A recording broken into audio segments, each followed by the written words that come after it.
Welcome to this remarkable frontier chronicle, where forgotten wisdom and unexpected innovation collide with tradition in ways that would forever change the course of local history. Before we begin, tell us in the comments where you're listening from and the exact time of day or night you found this story.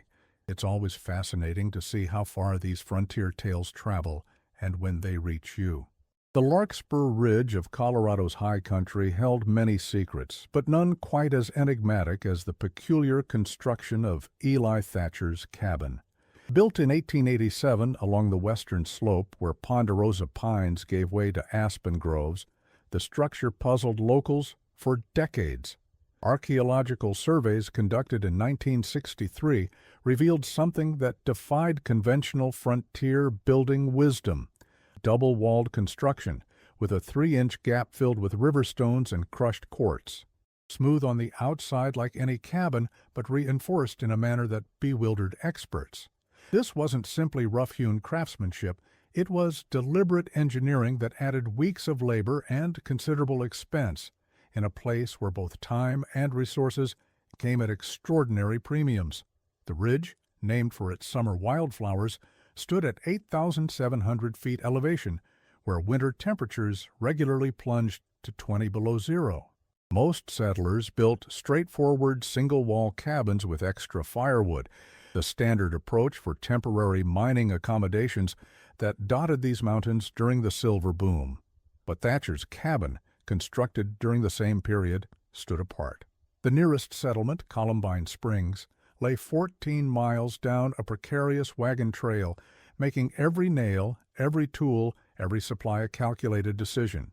County records from the Mineral County Courthouse, preserved on microfilm after the 1937 flood damaged the original paper documents, indicate that Thatcher purchased his 160-acre claim in April 1887 for $1.25 per acre, standard government rate for western lands.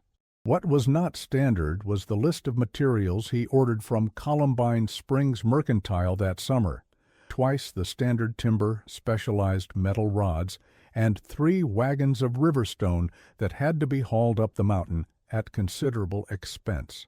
"Man's building himself a fortress, not a cabin," remarked Isaac Wheeler, owner of the Mercantile, in his business ledger. The comment, discovered during Historical Society examinations in the 1960s, betrayed the community's early skepticism. Most men came to these mountains for silver, for timber, or for trapping. Few came to build anything meant to last more than a season or two, yet here was Thatcher, investing as if he'd be there for decades. The ledgers from the Columbine Springs Mercantile, partially preserved in the county historical archives, reveal the full extent of Thatcher's unusual purchases. Between May and August of 1887, he ordered 420 feet of pine timber, nearly double what a standard cabin required. The specialized metal rods, 12 in total, each measuring 4 feet in length and an inch in diameter, had to be custom forged by the blacksmith at a cost of $2 each, a substantial expense when most miners were living on credit until their claims produced. Most puzzling to the locals were the 3 wagon loads of river stone, each weighing approximately 800 pounds, which had to be hauled from Clear Creek, some 7 miles from Columbine Springs. The hauling fee alone came to $15 per load, at a time when a miner might earn $2.50 for a day's hard labor. The receipt for these stones, dated July 17, 1887, bears a notation in Wheeler's hand: "Advised T against this expense. Says necessary for his design. Paid in full. Cash." This cash payment, rather than credit, further distinguished Thatcher from the typical prospector. Most men arrived in the mining districts with minimal capital, expecting to extract wealth from the ground. Thatcher, it seemed, came with resources already in hand, and a plan that extended beyond immediate extraction. The summer of 1887 in Colorado's high country had been typically brief but generous. Wildflowers blanketed the meadows in riots of blue, yellow, and purple. Game was abundant. Streams ran clear with trout. It was the kind of season that lulled newcomers into a false sense of the mountain's hospitality. The dozen or so other settlers who'd established claims on Larkspur Ridge that year built quickly and conventionally. Walls went up, roofs were raised, chimneys constructed. Standard cabins, 4 walls, 1 room, perhaps with a loft, designed to shelter from rain and provide minimal protection from cold. Weather records from the Colorado State Meteorological Office show that the summer of 1887 was indeed unusually mild. Rainfall in the high country measured 20% above average, extending the growing season by nearly 2 weeks. Game wardens from the newly established wildlife management offices reported exceptional numbers of deer, elk, and smaller game throughout the central mountains. This abundance created a false sense of security among new arrivals, many of whom were experiencing their first season in the high country. The established pattern was familiar throughout the Western Territories. Build fast, extract resources, move on. The railroad was pushing through the lower valleys, promising to connect these remote outposts to Denver and beyond. Time was money, and elaborate construction was considered wasteful at best, suspicious at worst. Railroad surveys from the Denver and Rio Grande Western, dated March 1887, show plans for a spur line that would eventually reach within 8 miles of Larkspur Ridge. The company prospectus promised revolutionary access to markets and claimed that investments made today will yield 10-fold returns when rails arrive. This expectation of temporary occupation, extract and depart before winter, informed most construction decisions. Why build for decades when you plan to be gone within months? Thatcher's methodical approach drew attention. 6 weeks into the building season, when others had completed their structures and begun mining operations, his walls were only half raised. The inner wall stood complete, but the outer shell remained unfinished. The gap between that puzzling, seemingly wasteful space sat ready for its unusual filling. "Thatcher, you'll be building till the snow flies," called Jonas Blackwood, whose claim bordered Thatcher's to the south. His cabin, a simple affair of straight pine logs and a fieldstone chimney, had taken 2 weeks to construct. The county registry notes Blackwood's arrival on June 12, 1887. His mining claim application, filed on July 7th, listed tin and silver as his objectives. His cabin, photographed in 1948 for a historical survey of abandoned mining structures, showed typical frontier pragmatism: functional, minimal, temporary.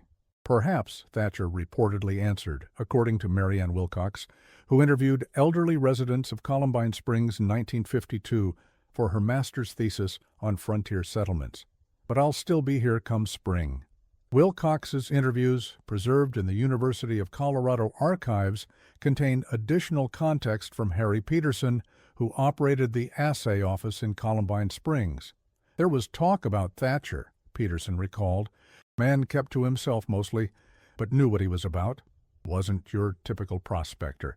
Had the hands of someone who'd built things before, not just someone swinging a pick for the first time. Some said he'd come from Montana Territory, had trapped up there for years.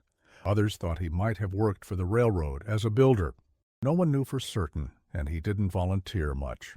This portrait of Thatcher as experienced and reserved aligns with the few official records that document his presence. The 1880 federal census lists an Eli Thatcher, 38, in Meager County, Montana Territory, occupation given as carpenter and trapper.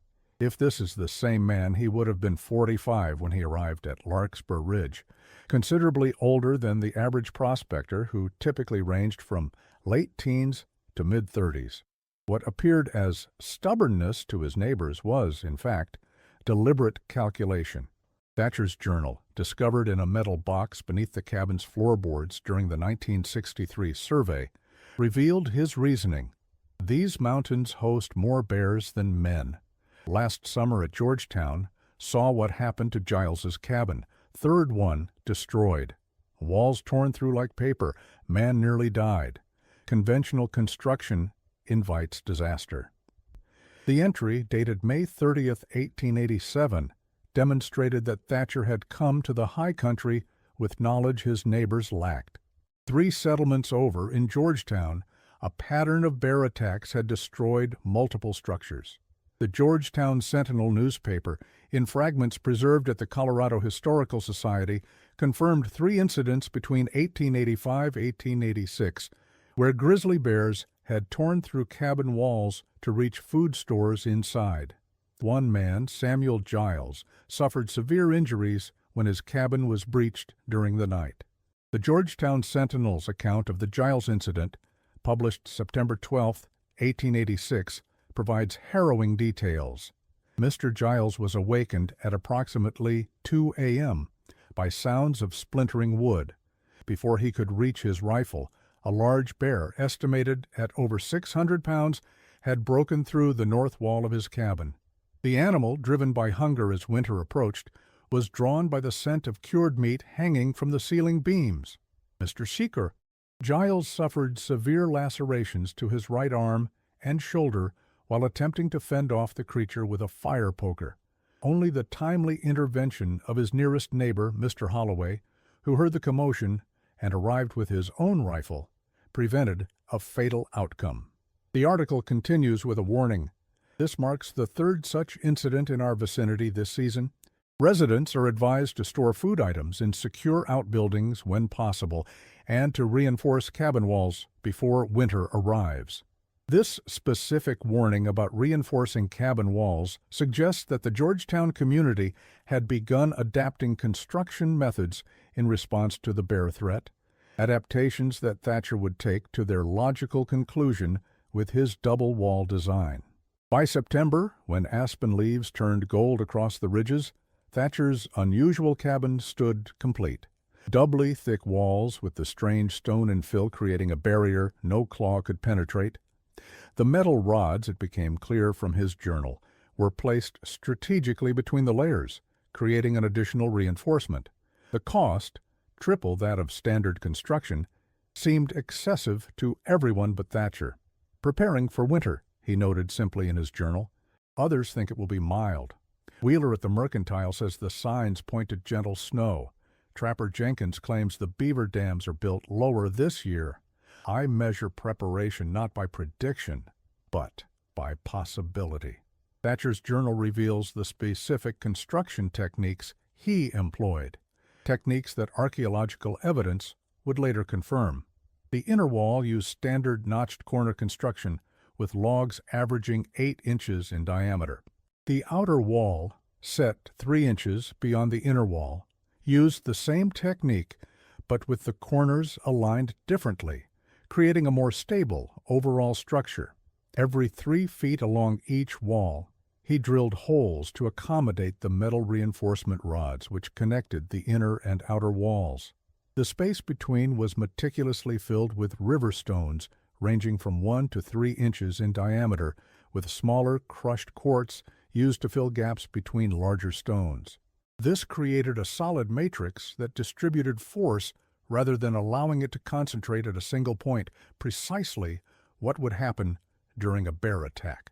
The stone filling also had an unintended benefit that would prove crucial: significant thermal mass that retained heat during the bitter cold nights. Finished the north wall today, reads a September 8th entry. 64 feet of double timber, 300 pounds of stone, hands raw from placing rocks in the gap. Worth the effort. Snow on the peaks already. That philosophy, measure preparation not by prediction but by possibility, would prove prescient within months. The winter of 1887-1888 began early and descended with ferocity rarely seen even in the high country. The first snow fell on September 28th, 6 weeks earlier than normal. By mid-October, drifts reached the eaves of most cabins. Supply wagons ceased their trips up from Columbine Springs when the trail became impassable. Meteorological records from across Colorado document the extraordinary nature of that winter. The Silver Cliff Weather Station, 30 miles southeast, but at similar elevation to Larkspur Ridge, recorded 26 consecutive days below zero between November 18th and December 14th, 1887. The average temperature during this period was 11 Drefar, with a low of 32 Drefar recorded on December 3rd. Snowfall measurements show 67 inches in November alone, more than double the average for the entire winter. The Denver Tribune, in its December 18, 1887 edition, declared it the winter that came too soon and reported widespread hardship throughout the mining districts. Communications severed with numerous settlements. Fears grow for isolated prospectors. Relief expeditions unable to proceed due to impassable conditions.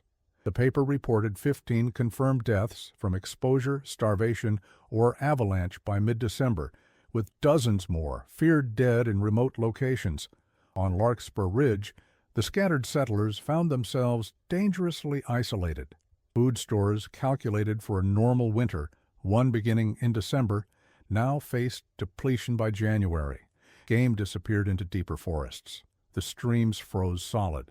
Even cutting firewood became a dangerous expedition through chest-deep snow.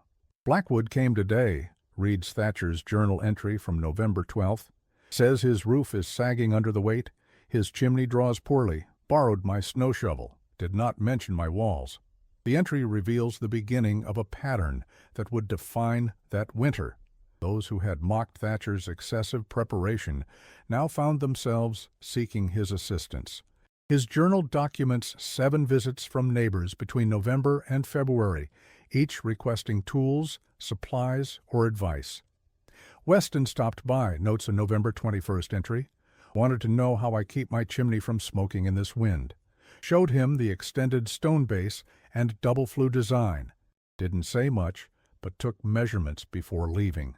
The Colorado Historical Society's Oral History Project, conducted in 1957-58, included an interview with Margaret Jenkins, whose grandfather had trapped on Larkspur Ridge. She recounted stories passed down about that winter. Grandfather said it was death stalking the ridge that year. Men who came for quick silver found only quick graves. But there was one cabin that stood apart, the man with the strange walls. By December, they stopped laughing. Jenkins's account provides additional details about her grandfather's experience. He said the snow came so fast that men couldn't cut enough wood to stay ahead of it.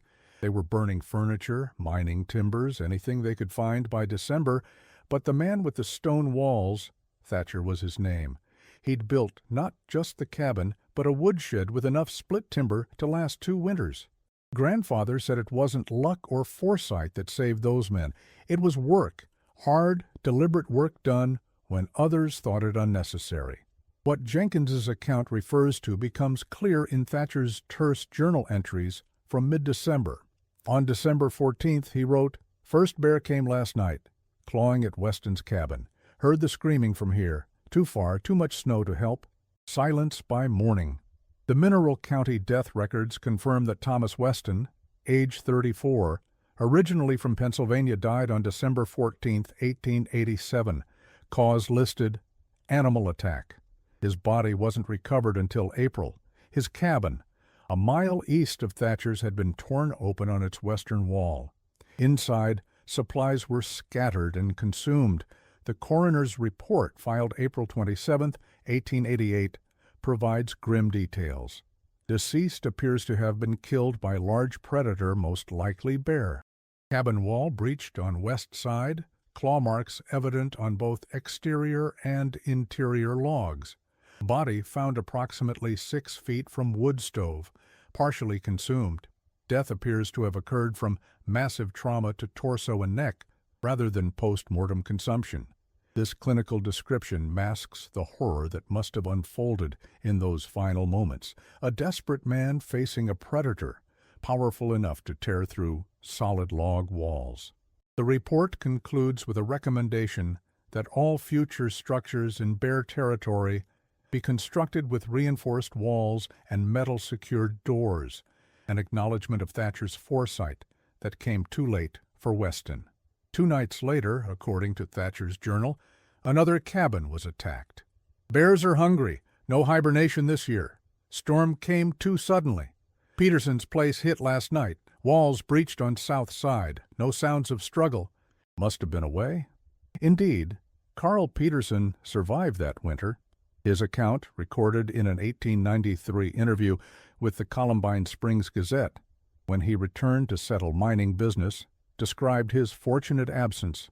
Was down in town when the big snow came, couldn't get back up. Saved my life, as it happened. Come spring, found my cabin torn to splinters. Bear sign everywhere. Peterson's interview provides additional context about the unusual bear behavior that winter.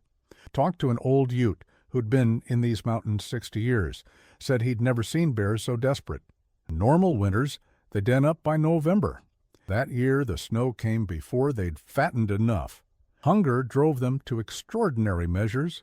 Man's cabin isn't much obstacle to a starving grizzly. This insight about disrupted hibernation patterns aligns with what modern wildlife biologists understand about bear behavior. Sudden early winters can interrupt the hyperphagia period, the intensive feeding time before hibernation, leaving bears inadequately prepared for winter dormancy. In such cases, bears may remain active through winter, driven by desperate hunger to take extraordinary risks, including approaching human structures. The pattern continued through December and into January. 5 cabins on the ridge were attacked. 3 men died. Those who survived did so by abandoning their claims and struggling through deep snow to Thatcher's reinforced structure. Blackwood arrived today, reads the January 3rd entry. Half frozen. Bears got to his place 2 nights ago. Barely escaped with his rifle and some jerky. That makes 4 of us now in here. Tight quarters, but warm enough. Stone walls holding their heat well. Blackwood, whose earlier mockery of Thatcher's methods had been recorded, now owed his life to the very construction he had ridiculed. His own account, preserved in letters sent to family in Denver once mail service resumed in spring, acknowledges this irony. I owe my life to Thatcher's foresight. We all laughed at his stone walls last summer, called him wasteful, overly cautious, even touched in the head. Now 4 of us shelter behind those walls while bears prowl outside, frustrated by construction they cannot breach. A man learns humility quickly when death stalks so near. By February, Thatcher's cabin housed 6 men. His careful supply management, documented meticulously in columns of figures and rations, kept them alive. His double walls with stone filling, originally mocked as excessive, now served as the only barrier between survival and death. No bear, no matter how desperate, could breach that unusual construction. Anderson and Holcomb arrived yesterday, reads a February 4th entry. Found them half dead in the snow, trying to reach us after bears destroyed their shared cabin. That makes 6 men in a space built for 2, recalculated supplies. If we're careful, enough food for 10 more weeks. Spring thaw should come before then. The cabin, measuring 16 by 24 feet, according to the Archaeological Survey, would indeed have been cramped quarters for 6 adult men. That they survived in such conditions for nearly 3 months is testament not only to Thatcher's physical preparation, but to his leadership and organizational skills. His journal reveals a carefully structured approach to their shared confinement, established routine for all men, 2-hour watches throughout night, assigned tasks for each during day, water collection, wood management, food preparation, repair work. Idle hands lead to dark thoughts. Better to keep all occupied. What Thatcher knew, and his journal reveals, he'd learned this from his time further north in Montana Territory, was that grizzlies, in desperate hunger, could splinter standard log construction by targeting the chinking between logs or finding weak points in corners. His double wall design eliminated these vulnerabilities. The stone filling created a barrier that distributed pressure and resisted puncture. The metal reinforcement rods provided additional structural integrity. His journal entries reveal the specific knowledge that informed his design. Watched bears attack cabins near Yellowstone 2 winters back. They don't claw randomly, they identify weakness, usually near corners or where chinking is poorest, and concentrate force there. Once through, they widen the hole. Standard walls fail because force concentrates on single points. My design distributes force throughout the matrix. This understanding of bear behavior and structural engineering principles represents a remarkable fusion of practical experience and applied physics, all the more impressive coming from a frontier builder with no formal education. It demonstrates how traditional knowledge, careful observation, and innovative thinking combine to create solutions uniquely suited to specific environmental challenges. "These men now understand preparation," he wrote on February 12th. "Blackwood no longer questions my methods. Anderson has asked for my plans come spring. Jenkins studies my roof support system. Lesson learned through necessity, not choice." The spring thaw finally came in late April, weeks later than normal. When the survivors emerged and made their way down to Columbine Springs, their accounts of the winter spread quickly. The unusual cabin with stone-filled walls became known throughout the district. The Denver Tribune, in a May 1888 article about the harsh winter in mining territories, made brief mention of the ingenious construction that saved 6 lives when bears ravaged the claims on Larkspur. The article, while brief, captures the essential elements of Thatcher's innovation and its life-saving impact. Among the many casualties of this unusually severe winter were 3 miners on Larkspur Ridge, whose cabins were destroyed by bears, driven to desperation by hunger. 6 others survived only because they found refuge in a specially constructed cabin built by Eli Thatcher, a newcomer to the district but evidently a man of considerable foresight. Thatcher's cabin, featuring double walls filled with river stone, withstood repeated bear attacks that destroyed conventional structures. When spring finally arrived, 6 men emerged from this single cabin, the only survivors on the ridge. This public acknowledgement, though modest, represents the beginning of Thatcher's transition from ridiculed eccentric to respected innovator. His private preparation had become a matter of public interest, his individual solution recognized as having broader applications. County records show that by summer 1888, 3 new claims on the ridge were registered, with building plans specifically noting Thatcher-style reinforced wall construction. The technique, born of one man's foresight and willingness to invest additional time and resources, was being adopted by those who had witnessed its value. Jonas Blackwood, whose life had been saved by Thatcher's innovation, became one of its strongest advocates. His correspondence with family members in Denver, preserved in the Colorado Historical Society archives, reveals his complete conversion. Rebuilding begins next week. We'll use Thatcher's method despite additional cost. No conventional cabin can stand against these bears. Have studied his design carefully. Double walls with 3-inch gap filled with river stone. Metal rods connecting inner and outer walls. Every 3 feet. More work, more expense, but what price can one place on security? Thatcher himself remained on his claim for 11 more years. His journal entries through the 1890s document continued refinements to his building techniques. He added similar reinforcement to his storage shed. He developed a reinforced door mechanism that could withstand significant pressure. His root cellar incorporated the same double-wall stone-fill technique, protecting winter food stores from both freezing and predators. Improved door latching system today, reads an 1889 entry. Bear tried Anderson's cabin last week. Couldn't breach walls. He built using my method, but nearly forced the door. New design uses diagonal bracing with metal plate reinforcement. Door connects to wall frame at 5 points rather than standard 2. Should resist even concentrated pressure. This continuous improvement process demonstrates Thatcher's systematic approach to problem solving. Rather than considering his original innovation sufficient, he continued refining and extending the principle of distributed force resistance to other vulnerable points in frontier structures. The mining claim registry shows that Thatcher finally sold his property in 1899 for $1,200, nearly 10 times his purchase price.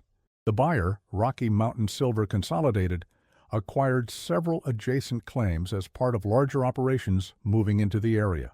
By then, the Denver and Rio Grande Railroad had pushed a spur line within 5 miles of Larkspur Ridge, bringing industrial-scale mining equipment and more permanent settlement. Company records from Rocky Mountain Silver Consolidated, preserved in the Colorado State Mining Archives, reveal their specific interest in Thatcher's claim. Property includes substantial improvements, including primary dwelling of superior construction, estimated replacement value $800. Also includes reinforced storage building, root cellar, and improved water management system. While silver content of claim remains to be fully assessed, existing improvements justify acquisition price independent of mineral value. What's particularly notable is the language in the sale contract preserved in the Mineral County records. Property includes one dwelling with proprietary bear-resistant construction, value estimated at $800. Thatcher's innovation had become a recognized asset, specifically named and valued in legal documents. This valuation, $800 for the cabin alone, represents a remarkable return on investment. Standard cabins of similar size would typically be valued at $100 to $150 in the same period. The premium price reflected not just the additional materials, but the recognized functional advantage of Thatcher's design, an advantage proven in the most dramatic circumstances possible. His technique spread beyond Larkspur Ridge. Historical Society records from throughout Colorado's mining districts show at least 17 structures built between 1889 and 1905 that incorporated similar double-wall stone-fill construction. A surveyor's report from 1902 for the Homestake Mine near Leadville specifically recommends Thatcher method walls for all structures in areas with documented bear activity. The technique's spread followed both informal and formal channels. Miners who had witnessed its effectiveness firsthand, like Blackwood and the others who survived in Thatcher's cabin, became its most enthusiastic proponents. Their personal testimonials, carrying the weight of life and death experience, convinced others to adopt the method despite its additional cost and labor requirements. More formally, the Colorado Mining Safety Association, established in 1896 to address the high casualty rates in mining operations, included Thatcher's design in its 1899 Recommendations for Safe Housing in Remote Claims. The relevant section notes, in areas with documented large predator activity, conventional single-wall log construction has proven inadequate for worker safety. Double-wall construction with appropriate reinforcement, see Thatcher Method, Appendix C, should be considered mandatory for company housing in such locations.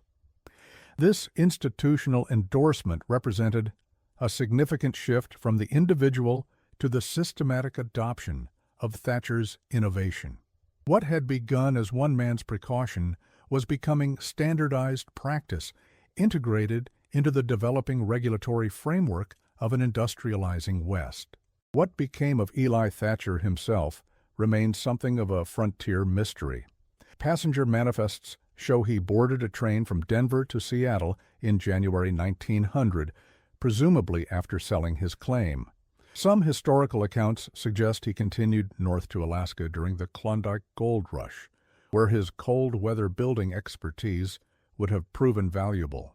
Eli Thatcher appears in Skagway, Alaska records in 1902 as a building consultant, though confirmation of this being the same man remains elusive. The Skagway City Directory from 1902 lists an E. Thatcher construction specialist with an advertisement that reads, "Wilderness structures built for Alaska conditions, specialized reinforcement techniques for extreme weather and wildlife protection. 10 years experience in high country construction. Reasonable rates for quality that endures." The similarity of services and emphasis on reinforcement against environmental threats suggests this may indeed be the same man applying his Colorado innovations to new challenges in Alaska. If this is the same Eli Thatcher, his journey represents a fascinating arc of frontier adaptation.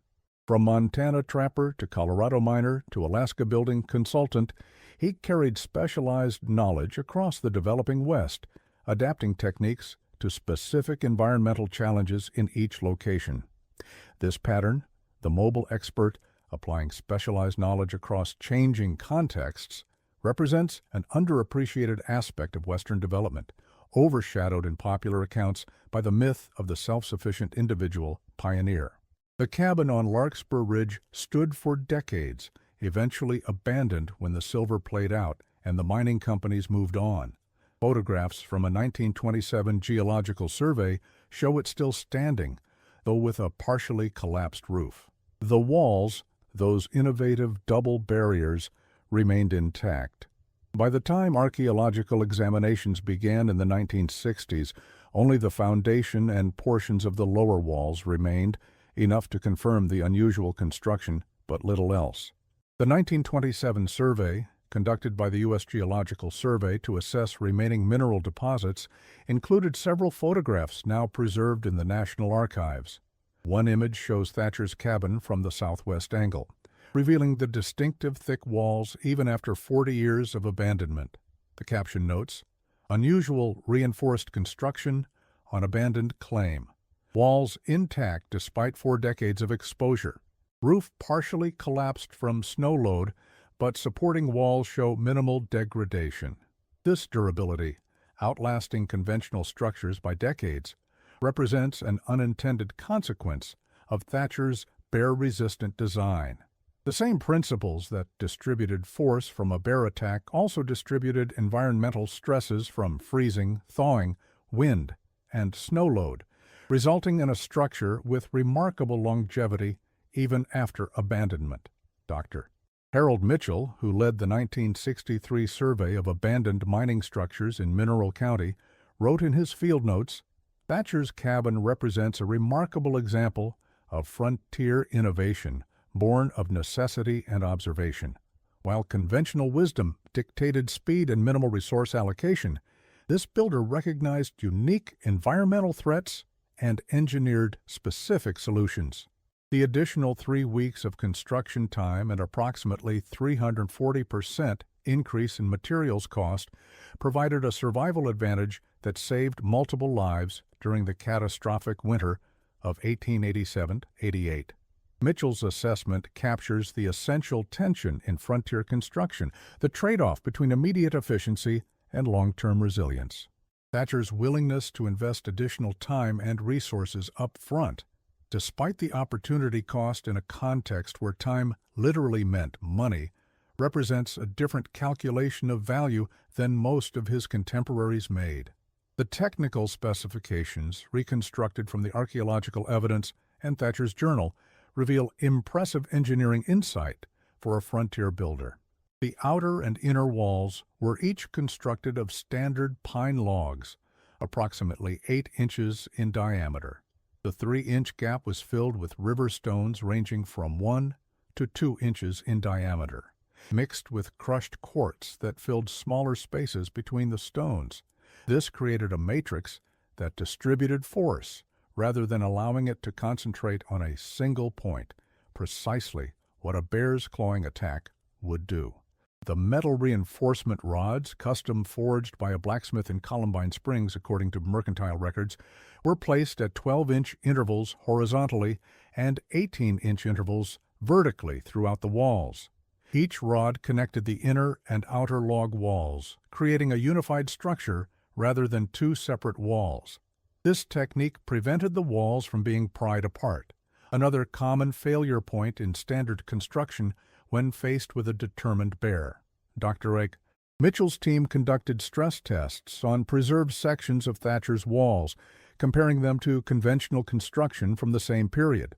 Their findings, published in the Journal of Historical Architecture in 1965, are revealing. Conventional single-wall sections failed under 1,200 pounds of direct pressure. The Thatcher construction withstood 4,700 pounds, nearly 4 times the resistance, before showing signs of structural compromise. This extraordinary difference explains the wall's effectiveness against large predator attacks, where focused pressure from claws and body weight can easily exceed 1,000 pounds at a single point.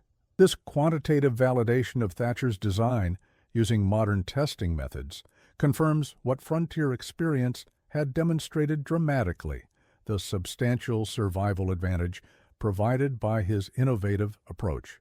Architectural historians who later studied the design noted its similarity to much older European defensive construction techniques, raising questions about Thatcher's background.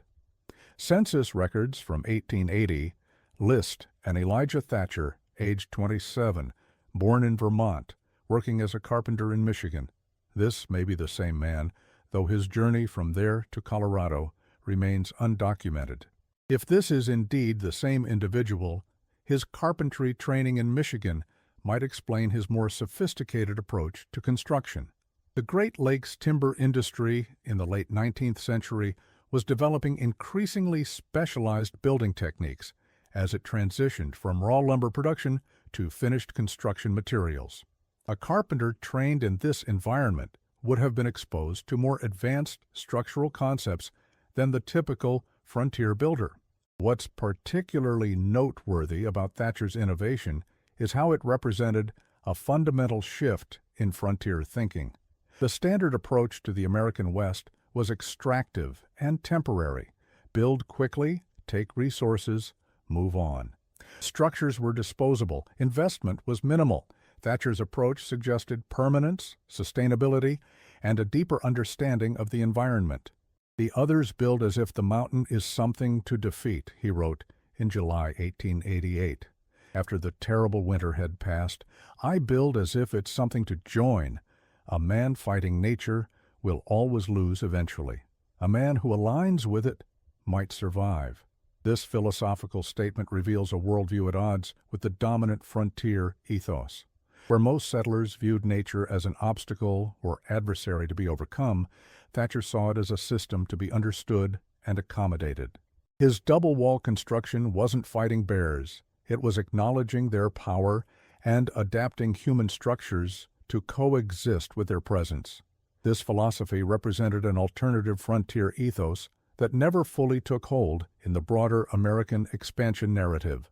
Yet, in isolated pockets, particularly in the most challenging environments, Thatcher's approach, preparation over prediction, investment over expediency, respect for natural forces rather than conquest of them, proved its worth.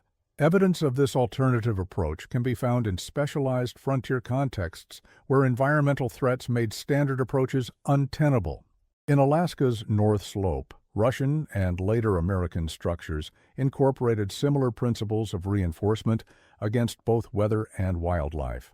In parts of the northern plains, where tornado activity threatened standard construction, reinforced techniques evolved that distributed rather than resisted wind force. In each case, the builders who survived were those who adapted to rather than fought against environmental realities. By the early 1900s, as permanent settlements replaced temporary mining camps throughout Colorado's mountains, building codes began to incorporate lessons learned from pioneers like Thatcher. The Colorado Mining Safety Act of 1907 included specific recommendations for reinforced construction in areas with significant large predator activity. While not mentioning Thatcher by name, the technical specifications bore clear similarity to his innovation. The Act's Section 23, titled Housing Safety Requirements, states, "In locations designated as Class C wildlife areas, significant bear or mountain lion activity documented within previous 5 years, all worker housing shall incorporate reinforced wall construction. Acceptable methods include, but are not limited to, double wall construction with appropriate fill material between walls, metal reinforcement at corners and stress points, or modern equivalent construction providing demonstrated resistance to wildlife intrusion." This regulatory language, while allowing for multiple specific techniques, embraces Thatcher's core insight that standard frontier construction was inadequate in areas with large predators, and that systematic reinforcement was necessary for human safety. Perhaps the most telling evidence of Thatcher's legacy comes from a 1952 survey of still functioning high country structures. Among 19 cabins and outbuildings identified as continuously occupied for 50-plus years, 14 featured some variation of reinforced wall construction. The knowledge had been passed from builder to builder, incorporated into local wisdom, long after its originator had moved on. The survey conducted by the Colorado Historical Architecture Preservation Society noted, Common features among these long-lasting structures include double wall construction or significant corner reinforcement, substantial foundations extending below frost line, and roof systems designed to shed snow loads effectively.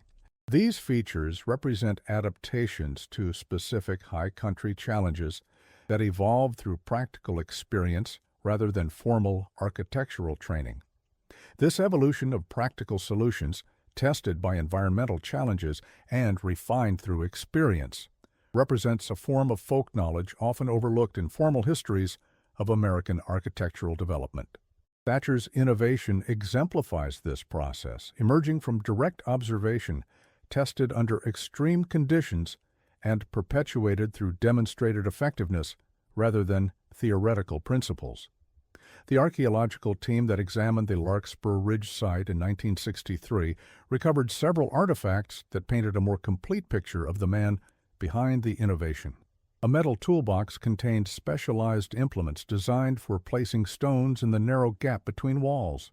A hand-drawn template showed precise measurements for cutting logs to allow for the double wall construction.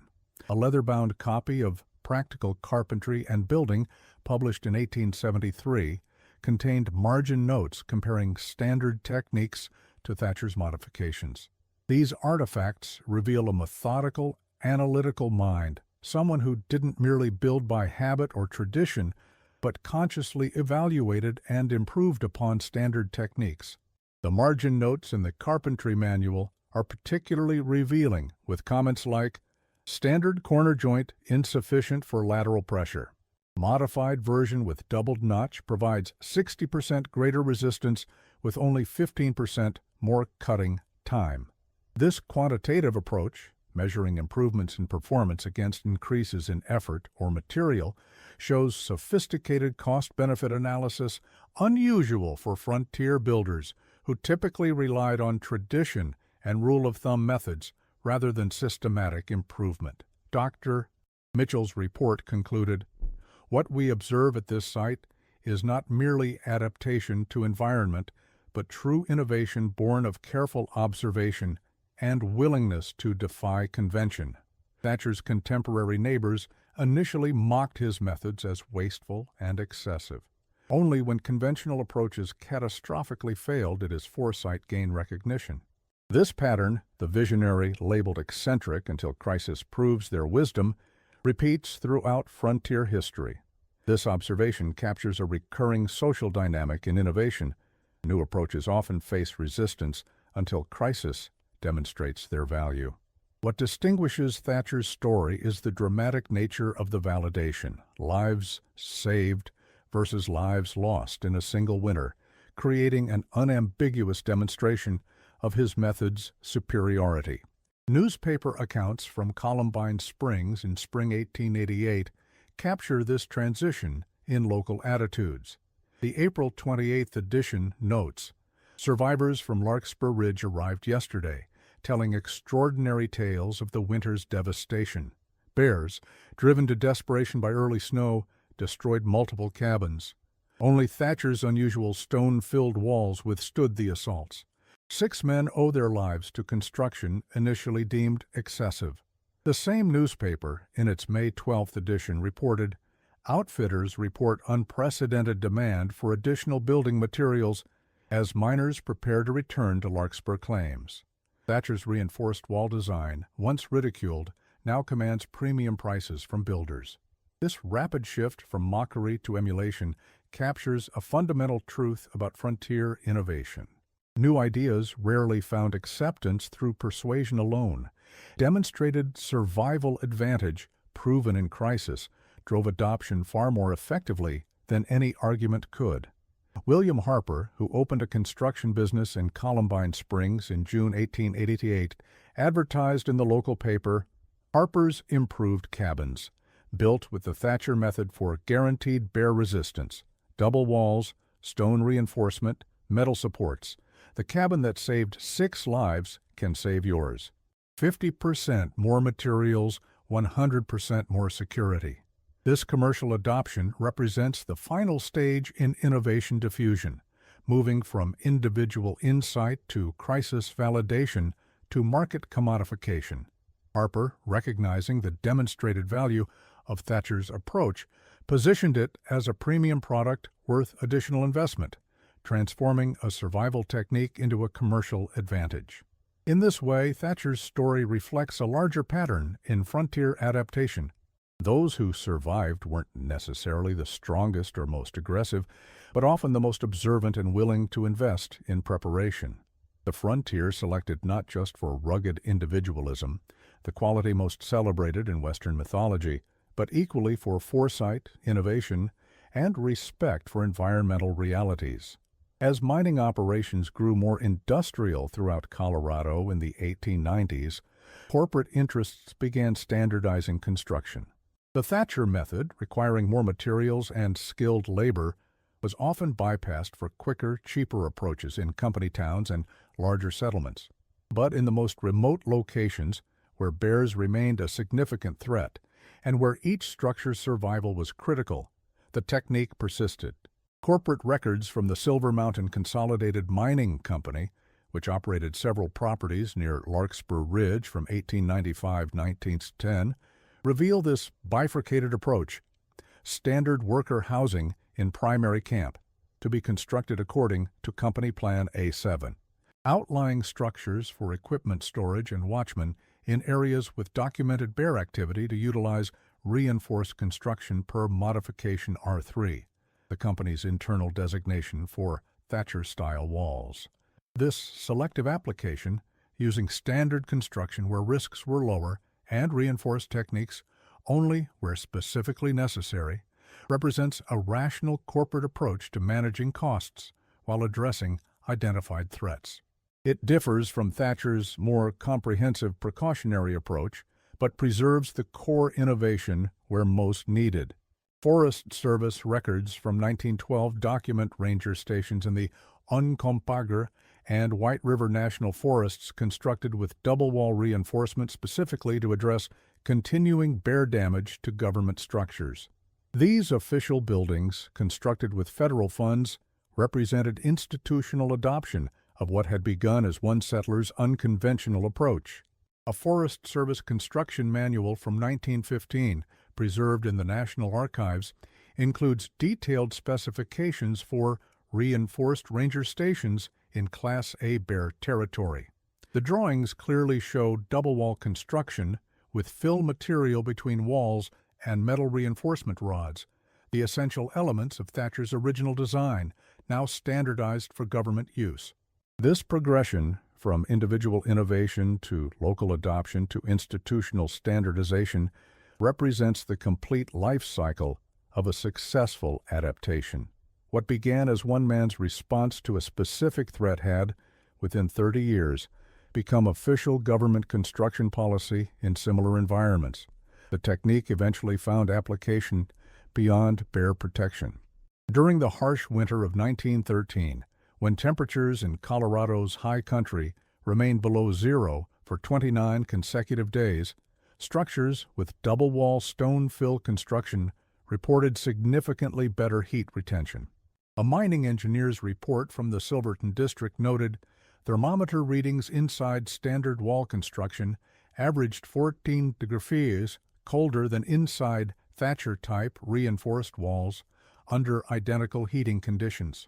This thermal advantage, an unintended benefit of the stone-fill design, led to broader adoption in high-elevation settlements where the technique's origination as bear protection became secondary to its insulation properties.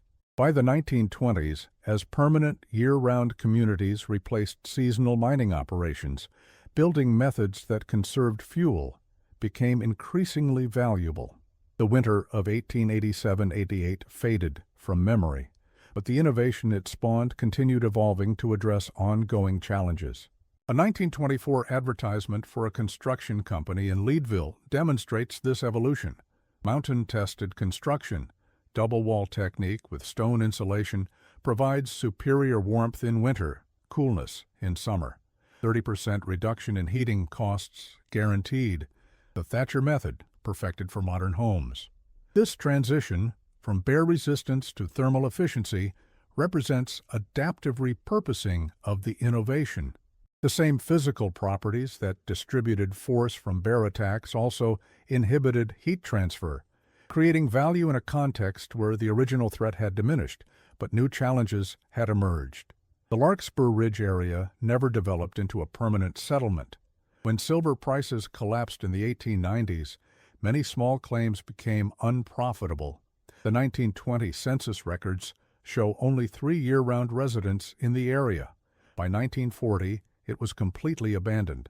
Nature gradually reclaimed the human imprint, with forest understory growing through collapsed cabins and around rusting equipment. Only Thatcher's foundation, with its distinctive double-walled construction, remained easily identifiable when researchers arrived in the 1960s. The river stones, gathered with such effort from streams miles away, still formed a clear outline of where the cabin had stood. Metal reinforcement rods, though rusted, remained embedded in the remains. The archaeological team could still measure the precise 3-inch gap that had made the difference between life and death that desperate winter. What makes the story particularly relevant to modern audiences is how it challenges the dominant frontier narrative. American mythology celebrates the quick, the expedient, the minimal, the man who builds fast and moves on. Thatcher represents a counterpoint, deliberate, observant, willing to invest more initially to secure a future. His approach acknowledged the environment as something to be respected and accommodated, rather than conquered. Others see only silver in these mountains. His journal entry from August 1887 reads, "I see them as they are, home to creatures that were here long before us and will remain long after. A man who refuses to acknowledge the bear builds his own destruction." This perspective, recognizing the permanence of natural forces compared to the temporary nature of human presence, represents ecological awareness unusual for its time. While most frontier accounts emphasize domination of nature, Thatcher's writings reveal a more nuanced understanding of human-environment relationships, one that modern sustainability advocates would recognize as aligned with their own principles. That wisdom, preparing for the environment as it is, not as we wish it to be, resonates across centuries. Climate scientists, sustainable architects, and resilient design experts would recognize in Thatcher a kindred spirit who understood that short-term efficiency often creates long-term vulnerability. Dr. Eleanor Richards, professor of sustainable architecture at the University of Colorado, visited the Larkspur Ridge site in 1982 and wrote in her field journal, "What strikes me about Thatcher's approach is how it embodies resilience principles we're only now formalizing in contemporary design. His double walls with stone fill created thermal mass, distributed structural loads, and provided redundancy, all key elements in what we now call passive survivability design." He was practicing in 1887 what we're teaching in graduate programs today. This recognition that frontier adaptations sometimes anticipated modern design principles challenges the narrative of linear progress in building technology.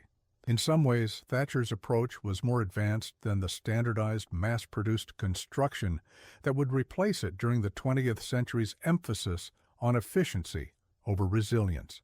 Local knowledge did preserve some memory of the innovation. A 1978 interview with Harold Jenkins, grandson of the trapper who sheltered in Thatcher's cabin that fateful winter, revealed family stories passed through generations. Grandfather wouldn't build any other way after that winter, said he'd seen men die from taking shortcuts. When he built the family home down in Columbine Springs in 1895, he insisted on the stone fill walls, even though bears weren't a problem in town. Said it was about doing things right, not just doing them fast. The Jenkins family home, still standing in what is now called Columbia Springs, was documented in a 1980 historical architecture survey. Its walls, when measured with modern equipment, showed the distinctive double construction with stone fill, modified slightly for a town setting, but clearly descended from Thatcher's innovation. This living legacy, a technique passed from generation to generation, based on direct experience rather than formal education, represents a form of knowledge transmission often overlooked in architectural history, which tends to focus on formally trained designers and documented plans rather than vernacular traditions maintained through practical demonstration and oral teaching. Dr. Mitchell's 1963 research team recovered one final artifact that perhaps best captures Thatcher's philosophy. Inside the metal box containing his journal was a hand-carved wooden sign, apparently once mounted beside his cabin door. It read simply, "Preparation beyond necessity is never wasted. E.T." That principle, preparation beyond necessity, stands in stark contrast to the efficiency-maximizing, just-in-time ethos of modern society. Thatcher would likely view our contemporary emphasis on minimal margins and optimized systems with considerable skepticism. His experience proved that resilience requires redundancy, that survival depends on preparing for worst cases, not average conditions. The winter of 1887-88 has largely faded from Colorado's historical memory, overshadowed by mining booms, railroad expansion, and the growth of tourism that defined the state's development. Yet, in this forgotten episode, a desperate season when stone-filled walls meant the difference between life and death, lies a lesson about foresight and preparation that transcends its frontier context. Larkspur Ridge today falls within the Rio Grande National Forest. Hikers occasionally stumble upon the scattered remains of mining claims, most reduced to vague depressions in the earth and scattered timbers. You realize they're walking through the site of a remarkable innovation born of one man's uncommon perspective. Fewer still know that 6 lives were saved because someone chose to build differently, to prepare beyond what seemed necessary. A U.S. Forest Service interpretive sign installed near the trailhead to Larkspur Ridge in 1998 makes brief mention of the area's history. Mining claims established 1887-1890, abandoned after silver crash. Site of notable bear attacks during winter, 1887-88. This terse summary, while historically accurate, omits the human drama and innovative response that makes Thatcher's story so compelling. The tension between conventional wisdom and individual insight, between expedient construction and deliberate preparation. Perhaps that's the most important aspect of Thatcher's legacy, not the specific construction technique, but the mindset it represented. On the American frontier, where individualism often meant recklessness and where good enough was the standard measure, he insisted on something better. He understood that true self-sufficiency comes not from minimal effort, but from maximal foresight. "A fortress is only excessive until it's essential," he wrote in February 1888, as 6 men huddled inside his cabin while bears prowled outside. Then it's simply the difference between life and death. This insight, that preparation deemed excessive becomes essential in crisis, applies far beyond frontier cabin construction. It speaks to modern questions of infrastructure resilience, emergency preparedness, and ecological adaptation. How much redundancy is excessive until the moment it becomes essential? How much preparation is wasteful until it saves lives? In the spring of 1888, when the survivors descended to Columbine Springs and word of Thatcher's life-saving innovation spread, a reporter for the regional newspaper asked Blackwood, who had once mocked the double walls, what he had learned from the experience. "I learned that a fool builds for the weather he wants," Blackwood reportedly answered. "A wise man builds for the weather that comes." This pithy wisdom, echoing Thatcher's own distinction between prediction and possibility, captures the essential lesson of the story. Preparation based on optimistic prediction invites disaster.